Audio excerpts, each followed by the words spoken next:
Hey guys, so this is our team. So just introducing, this is Shane and this is Brooke and I'm Kat, and we're part of Just Knead It.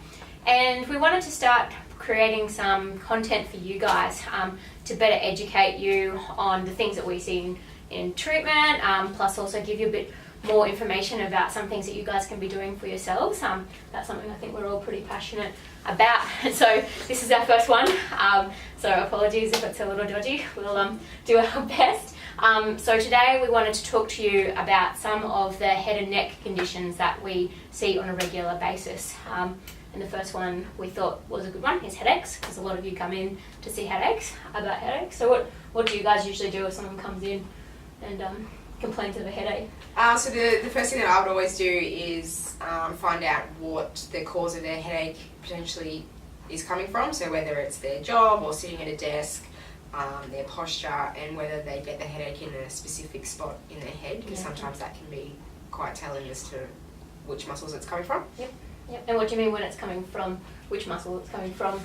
Well, because quite often when the muscles in your neck get tight and they develop trigger points, they can refer pain into your head, and they have really specific referral patterns. So it can be quite straight away. You can we feel like magic people tell straight away which muscle it's coming from. Okay. Yeah. What about you, Shane? What's your take on headaches and why? Much the same as Brooke. Just checking to see where the pain is experienced and seeing if that correlates with any trigger point referral pattern. And then go from there. Try and address postural issues, because there's almost always something. So. And what about favourite treatment techniques when it comes to sorting out a headache? I personally, on your back, getting into your suboccipitals, they're the ones at the back of your head, because I find a lot of, and just trying to improve that range of motion through your actual neck works really well. What about you guys? I quite often like to use dry needling for the trigger point referrals, because it can be a really good way to get into those trigger points, especially through the upper traps and around the shoulder. So I like to do that a lot. Every time. Yeah, cool. What about you, Shane? Yeah, I always like to check all those same sort of areas, the neck and into the occipitals and whatnot. But I also like to check the shoulder girdle and how it's sitting. So it's not rounded too much. So it could be into the pecs and lats. But any of those kind of areas. Pretty much. That's pretty much what we do for headaches. Work out what's going on and then try to sort it out for you. So the next one is wry neck, which is when people call us up and they're like, oh my god, I can't turn my head. I woke up with it is usually a big sign for us. We sort of go, okay, if you say that, we have this sort of list of things that we can go, okay, it's probably this, this and this, and then it's about us working out from that list which one it is, or then also, okay, it doesn't actually fit that set of signs and symptoms that we do with assessment, so we have to look somewhere else. So a wry neck is when you get a really, really tight muscle, and it's usually that your body isn't aware of where it is in space, and so everything goes into spasm. And so our job then is to try and work out what muscle that is, and then also to sort it out, and there's usually a bit of inflammation involved in that as well. So what if someone comes in with a wry neck, what do you guys usually do? Well, I think because one of the first things, they're generally very restricted in their movement and it's quite painful, and they sort of have the robot movement going on. So to, like you say, to try and find the muscle that's causing the spasm and to try and improve their range of motion as quickly as possible, but to sort of go slowly so that you're not flaring it up again. Yep. Yeah, what about you? Yeah, basically, again, the same. I'm going to ask you first. It's much the same. I might add in some MET, some basically PNF type stretching, contract relax stretching, to try and improve some actual movement. Might look at some exercise prescription as to try and get all the joints moving again within the limitations of what they are. Yeah, all right, Shane. Yes.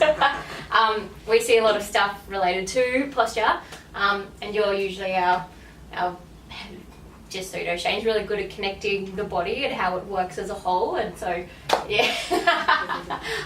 so when it comes to posture and how a person kind of sits or how they move when they play sport, what are you looking from a neck and shoulder perspective when people complain of a tight neck? What do you do to look at their posture? Or So in terms of any sort of neck shoulder postural issues, I'll always look at the thoracic spine, because it dictates the shoulder position and the head position as well. Well, it can dictate the shoulder and head position.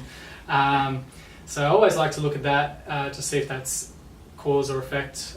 It's usually always involved to some degree. So then once that's been determined, then it's just trying to figure out what's causing the postural tightness, which could come down into the diaphragm, into the lats, maybe even down into the hips, depending on the person.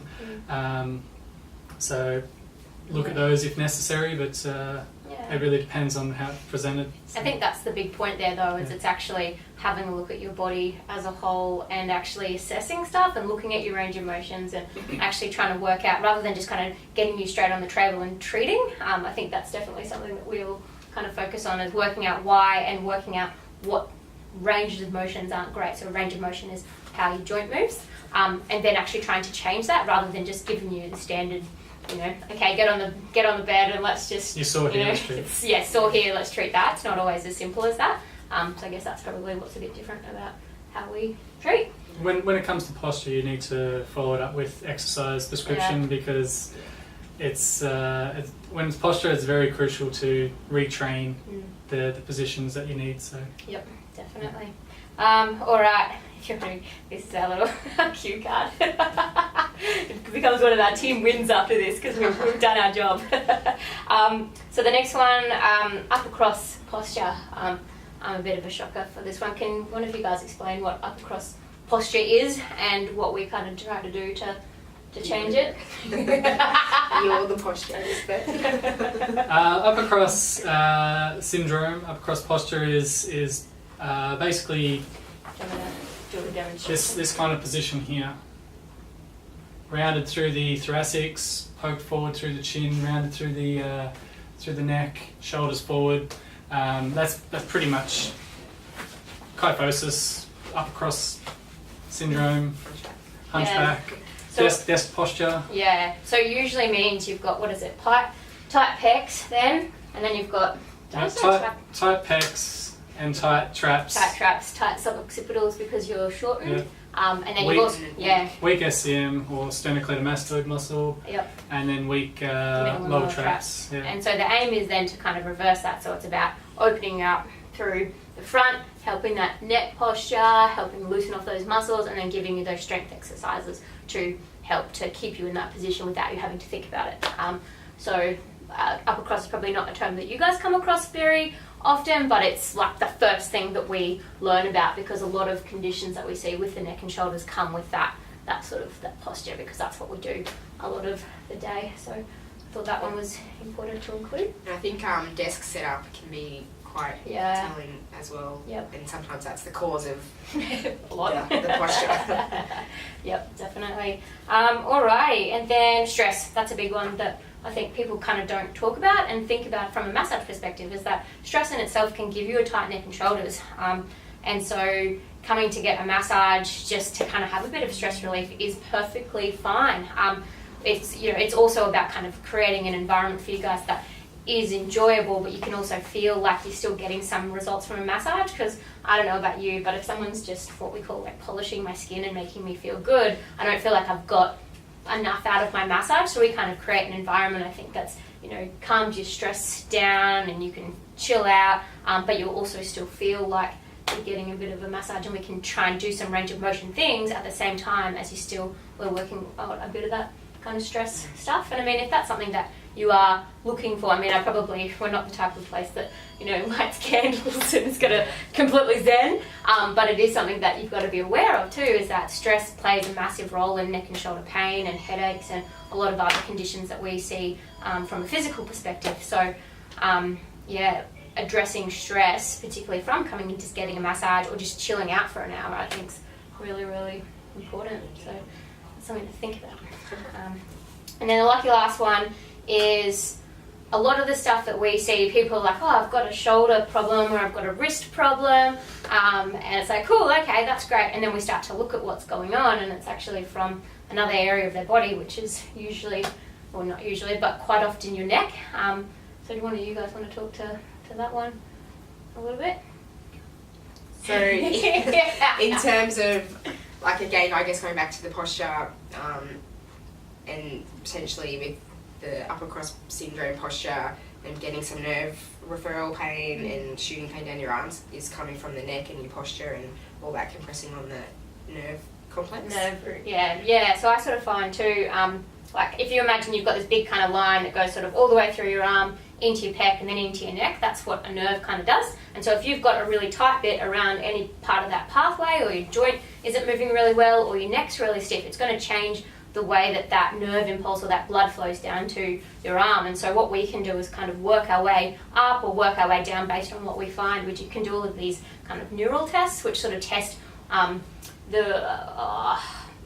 what's going on in your nervous system or in your nerves, as well as, you know, the rest of your body. And if we think that's the case, then we sort of systematically work through each different part to work out where it's kind of being impacted by whatever, and then try to loosen it off or give you some postural exercises to help that sit in a better place, or try and mobilize through either your neck or your thoracic to kind of help you out. So that's a few of the things that we kind of see on a regular basis to do with neck. So your headaches, what else were there? Your eye neck, postural stuff, which is including that upper cross kind of thing.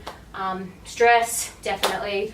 And then a lot of conditions that you guys come into with us where you sort of say it might be a shoulder or an arm thing, and it's actually a lot to do with your neck. So it's important to have people that are aware of that and will not just kind of treat you based on where you're sore, but actually work out the underlying reasons why.